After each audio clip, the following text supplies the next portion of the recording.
के साथ हम सिर्फ फाइनल एक्सेस मॉडिफायर ही यूज कर सकते हैं।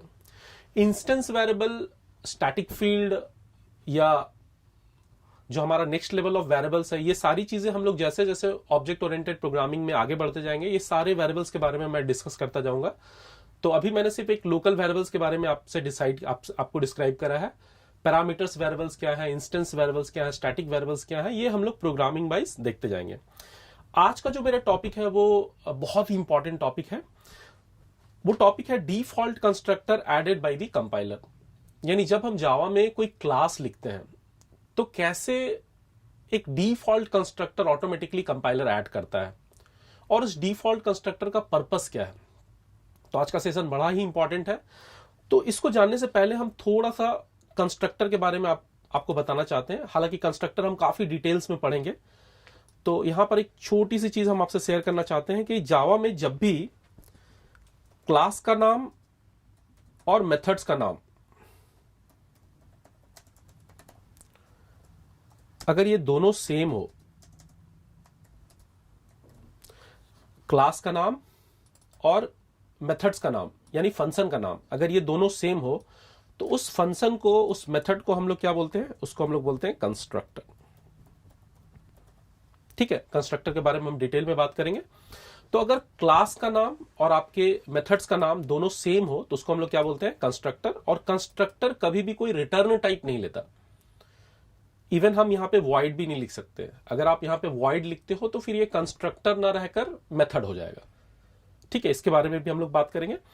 तो क्लास का नाम और मेथड का नाम अगर ये दोनों सेम है, एग्जैक्ट सेम, और अगर आपको कोई रिटर्न टाइप यहां पे नहीं दिख रहा है तो आप समझ जाओ ये क्या है? ये कंस्ट्रक्टर है। तो कंस्ट्रक्टर, क्लास नेम और मेथड नेम दोनों सेम को हम लोग कंस्ट्रक्टर बोलते हैं। अब यहां पे जब भी हम जावा में कोई क्लास लिखते हैं, लेट्स से मैंने एक क्लास लिखा फू, और अगर इस क्लास के अंदर मैंने किसी भी तरह का कोई कंस्ट्रक्टर डिफाइन नहीं करा है, अगर मैंने कोई किसी तरह का कोई कंस्ट्रक्टर डिफाइन नहीं करा है, तो जब आप इस क्लास को कंपाइल करते हो,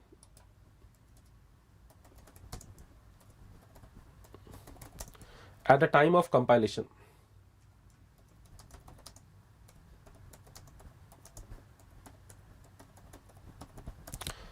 तो जब इस क्लास को आप कंपाइल करते हो तो जावा कंपाइलर क्या करता है? जावा कंपाइलर खुद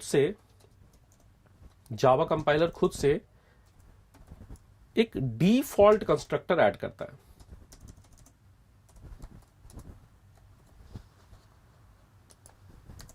डिफॉल्ट कंस्ट्रक्टर।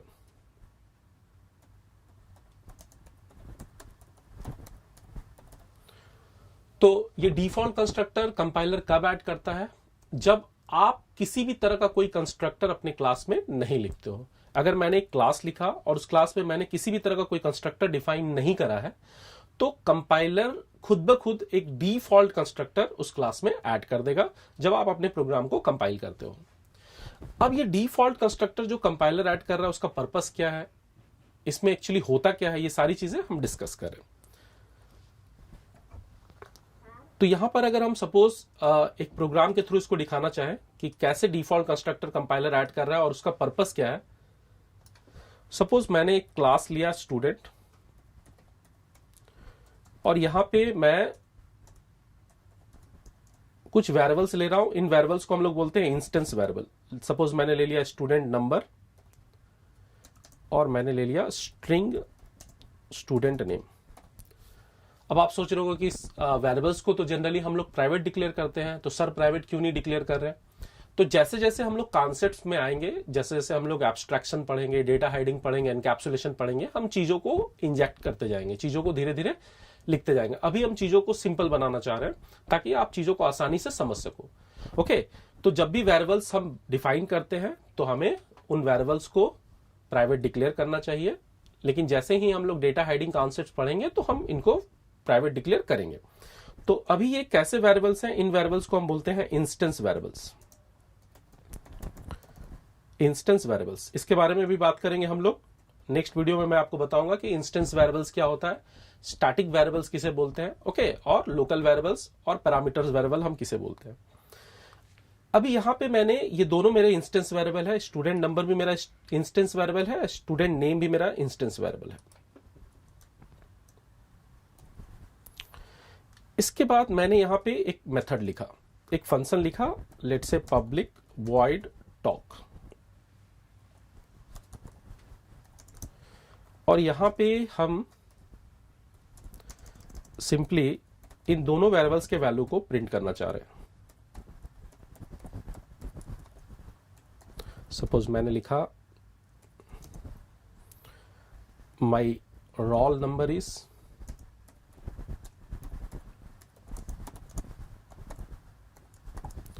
प्लस SNO, और इसको मैं कॉपी कर लेता हूं।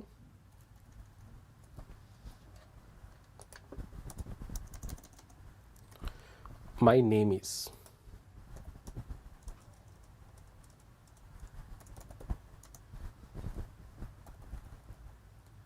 SName।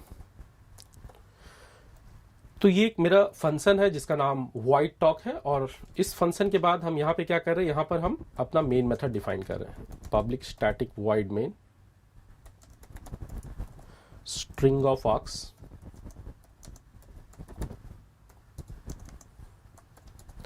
और जैसा कि मैंने पिछले वीडियोस में आपसे कहा था कि हम ऑब्जेक्ट बनाते हैं, तो यहां पर हम स्टूडेंट क्लास का एक ऑब्जेक्ट बना रहे हैं, student S1 is equal to what, new student. और ऑब्जेक्ट बनाने के बाद हम सपोज इस टॉक मेथड को कॉल कर रहे हैं। यहां पे मेरा मेन मेथड क्लोज हुआ, यहां पे मेरा क्लास क्लोज हुआ। इसी प्रोग्राम को हम इक्लिप्स में रन करा के भी दिखाएंगे, तो हम इसको कॉपी करके रख रहे हैं अपने पास। तो मैंने इसे एक नोटपैड में कॉपी कर लिया। अब अगर आप ध्यान से देखो यहां पे, तो इस स्टूडेंट क्लास पे मैंने किसी भी तरह का कोई कंस्ट्रक्टर डिफाइन नहीं करा है। एज ए यूजर मैंने किसी भी तरह का कोई कंस्ट्रक्टर डिफाइन नहीं करा है। मैंने क्लास स्टूडेंट डिफाइन करा, इसके अंदर 2 इंस्टेंस वेरिएबल है। इंस्टेंस वेरिएबल का क्या रोल है, ऑब्जेक्ट बनते समय क्या होता है, ये हम नेक्स्ट वीडियोस में बात करेंगे। आज हम सिर्फ ये दिखाना चाह रहे हैं कि ऑटोमेटिकली कंपाइलर एक डिफॉल्ट कंस्ट्रक्टर ऐड करता है हमारे क्लास में। कब? जब हम किसी तरह का कोई कंस्ट्रक्टर अपने क्लास में डिफाइन नहीं करते हैं। तो यहां पर आप देख रहे हो कि मैंने 2 इंस्टेंस वेरिएबल डिफाइन करे हैं, एक मेथड मैंने डिफाइन करा है टॉक, और हमारा मेन मेथड जो प्रोग्राम का स्टार्टिंग पॉइंट है। हमारे प्रोग्राम का जो एग्जीक्यूशन है वो हमेशा मेन मेथड से स्टार्ट होता है। तो यहां पर कंपाइलर क्या करेगा, कंपाइलर ऑटोमेटिकली एक डिफॉल्ट कंस्ट्रक्टर यहां पे बनाएगा।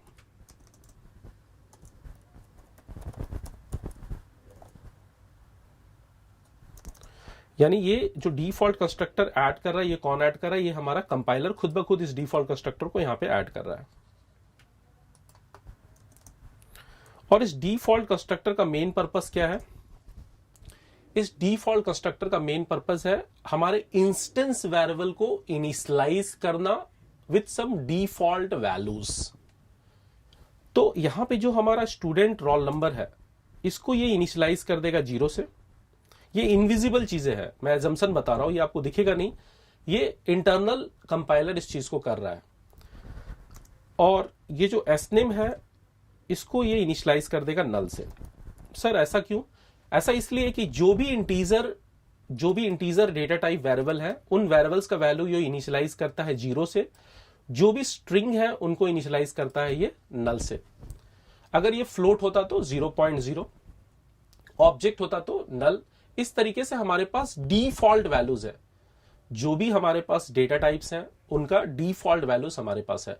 वो डिफॉल्ट वैल्यूज खुद ब खुद प्रोवाइड कर रहा है the compiler as a part of default constructor. ये जो डिफॉल्ट कंस्ट्रक्टर ऐड करा है कंपाइलर ने, default constructor added by the compiler, added by the compiler. तो मैं इसका कलर चेंज कर दे रहा हूं क्योंकि ये इनविजिबल है, ये आपको दिखाई नहीं देगी पर ये हो रही है।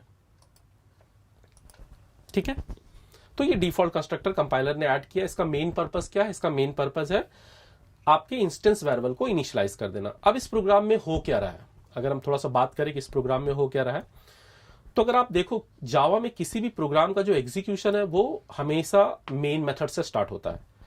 तो यहां public static void main string of arguments, JVM सबसे पहले इस मेथड को सर्च करेगा और यहां से एग्जीक्यूशन स्टार्ट कर देगा। जैसे ही आप एग्जीक्यूशन को स्टार्ट कर रहे हो तो सबसे पहले एग्जीक्यूशन के फर्स्ट लाइन में आपने क्या करा है, एग्जीक्यूशन के फर्स्ट लाइन में आपने स्टूडेंट का ऑब्जेक्ट क्रिएट करा है। लास्ट वीडियोस में मैं बात कर चुका हूं कि हम ऑब्जेक्ट कैसे बनाते हैं जावा में। स्टूडेंट क्या है, ये क्लास नेम है, S1 रेफरेंस वेरिएबल है, न्यू डायनेमिक मेमोरी एलोकेशन है, और ये लास्ट जो आप देख रहे हो ये कंस्ट्रक्टर है।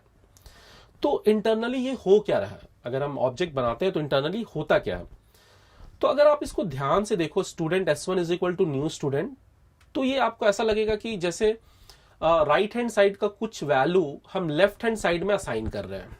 जैसे अगर हम लिखते हैं int x is equal to 10, तो इसका सिंपल मीनिंग क्या हुआ कि हम वैल्यू 10 को x वेरिएबल में असाइन कर रहे हैं। तो यहां पर भी न्यू स्टूडेंट जो RHS वैल्यू है, हमारा राइट हैंड साइड वैल्यू है, उसको हम इस S1 वेरिएबल में असाइन कर रहे हैं। और S1 जो वेरिएबल है ये एक लोकल वेरिएबल है। S1 एक लोकल वेरिएबल है जिसका टाइप क्या है, जिसका टाइप है स्टूडेंट, जिसका टाइप क्या है स्टूडेंट। तो मैंने देखा है कि यहां पे थोड़ा सा कंफ्यूजन होता है इस स्टूडेंट को समझने में। तो यहां पर मैं एक छोटा सा ट्रिक आपसे मैं शेयर करना चाह रहा हूं, ठीक है। इसके बाद हम लोग बात करेंगे कि ऑब्जेक्ट कैसे बन रहा है, इंटरनली क्या हो रहा है। ये S1 जो आप देख रहे हो ये भी एक लोकल वेरिएबल है। जिस तरीके से हम लिखते हैं int x long l float f double d, इसी तरीके से आप लिख सकते हो स्टूडेंट S1 या S। ओके, इसी तरीके से आप लिख सकते हो स्टूडेंट S, ठीक है। ये सारी जो चीजें आप देख रहे हो ये बिल्कुल सेम है। आप देखिए मैं आपको डिफाइन कर रहा हूं, जैसे int x is equal to हम क्या लिख सकते हैं, हम लिख सकते हैं 10, यानी कोई भी इंटीग्रल लिटरल हम असाइन कर सकते हैं x वेरिएबल पर, क्योंकि x का जो टाइप है वो क्या है, वो इंटीजर टाइप है। Similarly long l is equal to हम क्या लिख सकते हैं, long l is equal to हम लिख सकते हैं 7 8 9, और इसको एज अ सफिक्स हम l से डिफाइन कर सकते हैं, स्मॉल l या कैपिटल L। फ्लोट f, यहां पे कोई डेसिमल वैल्यू हम डिफाइन कर सकते हैं। आपको पता है जब भी हम कोई डेसिमल वैल्यू लिखते हैं बाय डिफॉल्ट इसका जो टाइप होता है वो डबल होता है। तो फ्लोट में असाइन करने के लिए हम क्या लिखते हैं, हम लिख सकते हैं स्मॉल f कैपिटल F, दोनों चॉइस है आपके पास, आप कुछ भी लिख सकते हो। डबल जो है वो क्या लेता है, वो बाय डिफॉल्ट कोई भी डेसिमल लिटरल जो होता है वो बाय डिफॉल्ट डबल है। उसी तरीके से अगर आप स्टूडेंट S को देखो तो इस S में हम क्या असाइन कर सकते हैं, जैसे मैंने x में 10 असाइन करा, L में 7 8 9 असाइन करा, F में 90.78 असाइन करा, D में 56.89 असाइन करा। तो इसी तरीके से अगर हम S में क्या असाइन कर सकते हैं, अगर हम S में कुछ असाइन करना चाहें तो क्या असाइन कर सकते हैं सर, हम S में असाइन कर सकते हैं student object. Student object S में हम क्या असाइन कर सकते हैं, स्टूडेंट ऑब्जेक्ट। S कौन से ऑब्जेक्ट को होल्ड कर सकता है, स्टूडेंट ऑब्जेक्ट। क्या S इंप्लॉय ऑब्जेक्ट को भी होल्ड कर सकता है, नहीं। क्यों, क्योंकि S का जो टाइप है वो स्टूडेंट है। S का जो टाइप है वो स्टूडेंट है, तो ये सिर्फ स्टूडेंट ऑब्जेक्ट को ही होल्ड कर सकता है, और स्टूडेंट के सब क्लास ऑब्जेक्ट को भी होल्ड कर सकता है। ये चीज हम पॉलीमॉर्फिज्म में डिस्कस करेंगे, पर फिलहाल यहां पे ये स्टूडेंट के ऑब्जेक्ट को ही होल्ड कर सकता है। तो कैसे, तो स्टूडेंट को ऑब्जेक्ट, स्टूडेंट का जो ऑब्जेक्ट है उसके लिए हम क्या लिखते हैं यहां पे, न्यू स्टूडेंट, ठीक है। अब अगर आप देखो कि इस लेफ्ट साइड में मैंने क्या लिखा है, तो इस लेफ्ट साइड में अगर आप देखो तो ये सारे डेटा टाइप्स हैं, pre defined data types. Integer क्या है, डेटा टाइप। लॉन्ग क्या है, डेटा टाइप। फ्लोट क्या है, डेटा टाइप। डबल क्या है, डेटा टाइप। उसी तरीका से अगर आप सोचो स्टूडेंट क्या है, ये भी डेटा टाइप है, लेकिन ये एक यूजर डिफाइंड डेटा टाइप है। एक class is a user defined data type. तो आई होप ये चीज आपको समझ में आई होगी। अब हम आपको बताना चाह रहे हैं कि इंटरनली ये हो क्या रहा है। तो अगर हम लोग इसके इंटरनल पार्ट में देखें तो सबसे पहले ये न्यू कीवर्ड क्या कर रहा है, तो ये न्यू कीवर्ड का जो रोल है वो क्या है, dynamic memory allocation. Dynamic memory allocation मतलब लुक एट, यहां पर ये एक ऑब्जेक्ट क्रिएट करेगा स्टूडेंट का।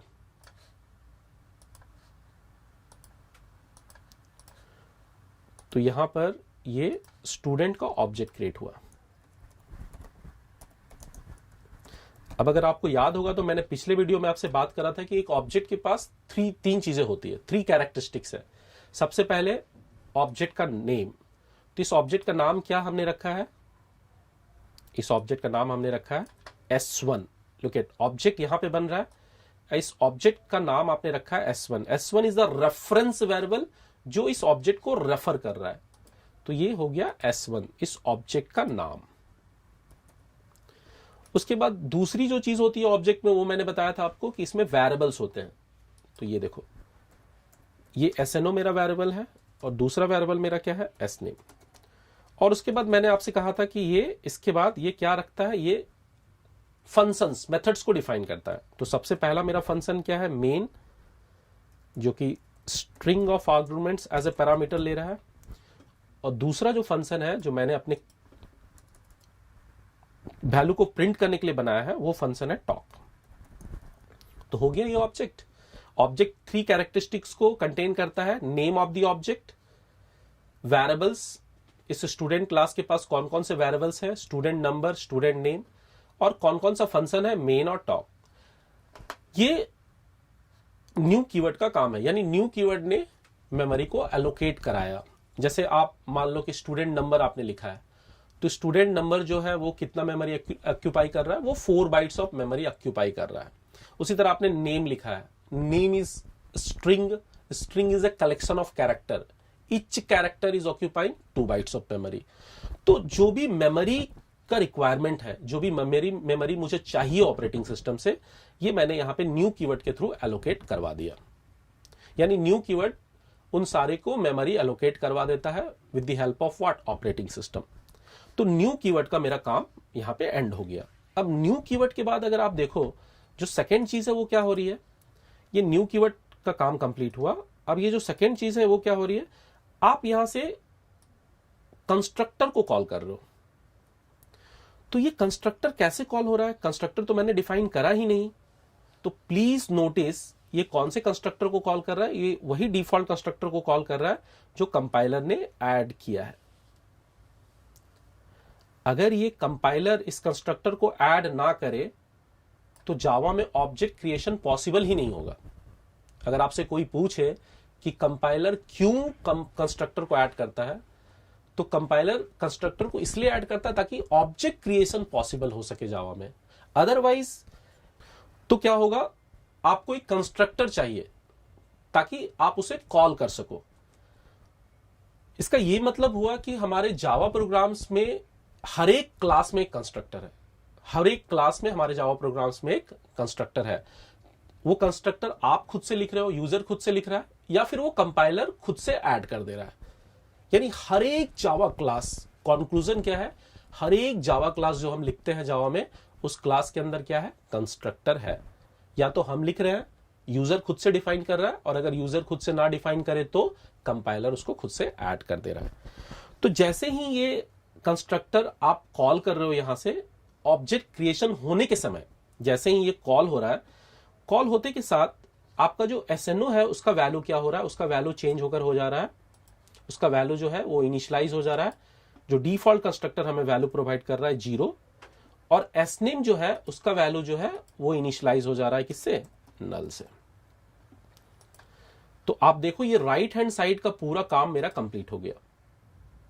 न्यू का पर्पस समझ में आया, कंस्ट्रक्टर का पर्पस समझ में आया। ये कंस्ट्रक्टर का मेन काम क्या है? To initialize my instance variable with some default values provided by compiler. तो कंपाइलर डिफॉल्ट वैल्यू प्रोवाइड कर रहा है जिससे मेरा ये इंस्टेंस वेरिएबल इनिशियलाइज हो जा रहे हैं। अब इस सारे चीज को आप क्या कर रहे हो? इस सारे चीज को आप डिफाइन कर रहे हो किसमें? इस सारे चीज को आप असाइन कर दे रहे हो इस S1 लोकल वेरिएबल में। तो ये S1 लोकल वेरिएबल इन सारे चीजों को रेफर कर रहा है। और उसके बाद जब आप S1.talk करते हो तो ये टॉक फंक्शन को कॉल करेगा, और इस टॉक मेथड के अंदर क्या लिखा हुआ है? माई रोल नंबर इज SNO। तो SNO का जो करंट वैल्यू है वो क्या है? 0, और माई नेम इज SName। SName का जो करंट वैल्यू क्या है? नल। तो अगर इसी सेम प्रोग्राम को हम रन करा के दिखाएं तो सपोज यहां पे अगर हम इस प्रोग्राम को रन करा के दिखाएं,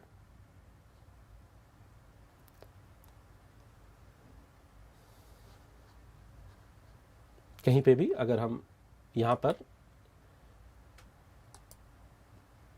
सपोज यहां पर अगर हम एक स्टूडेंट क्लास डिफाइन करें, न्यू इस पैकेज के अंदर क्लास, इस क्लास का नाम क्या है, स्टूडेंट, और मैंने क्लिक किया फिनिश।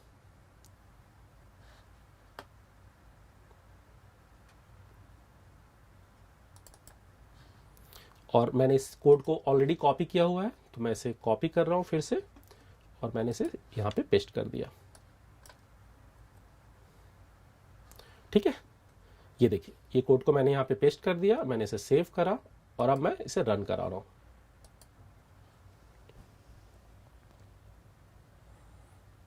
ये देखिए, my roll number is 0, my name is null. तो यहां से आपने क्या सीखा, यहां से दो चीजें, आप बहुत इंपॉर्टेंट चीजें आपने सीखा कि जब भी हम जावा में कोई क्लास लिखते हैं और अगर हमने कोई कंस्ट्रक्टर ऐड नहीं करा है तो ऑटोमेटिकली एक डिफॉल्ट कंस्ट्रक्टर कंपाइलर ऐड करेगा, जिसका मेन टास्क होगा इंस्टेंस वेरिएबल को डिफॉल्ट वैल्यूज के थ्रू इनिशियलाइज कर देना। तो आज की वीडियो में इतना ही। उम्मीद है आपको ये प्रोग्राम पसंद